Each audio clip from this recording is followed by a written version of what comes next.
জাতীয়তাবাদী শক্তির শিকড় এত গভীরে, এটা অশ্বত্থ গাছ বা বট গাছের যে শিকড় যত দূরে যায় তার চাইতেও অনেক গভীরের শিকড়। গণতন্ত্রের জন্য আপসহীন সংগ্রাম করলো, যারা গুপ্ত এবং সুপ্ত হয়ে আওয়ামী লীগের বোরখার নিচে যারা থাকেনি, আওয়ামী লীগের আবরণের মধ্যে যারা থাকেনি, যারা সত্য এবং নয়কে সুস্পষ্টভাবে রৌদ্রালোকের মধ্যে যারা বলেছে, তাদের বিরুদ্ধে আজকে কেন জানি মনে হচ্ছে সুপরিকল্পিতভাবে এক ধরনের মিথ্যা প্রোপাগান্ডা চালানোর চেষ্টা চালানো হচ্ছে। কিন্তু জাতীয়তাবাদী শক্তির শিকড় এত গভীরে, এটা অশ্বত্থ গাছ বা বট গাছের যে শিকড় যত দূরে যায় তার চাইতেও অনেক গভীরের শিকড়।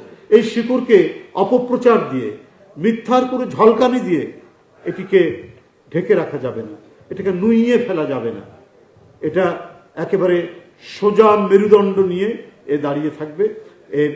আর এই কারণে মূল দায়িত্বটা পালন করতে হবে এই সমস্ত কুৎসা অপপ্রচারের বিরুদ্ধে।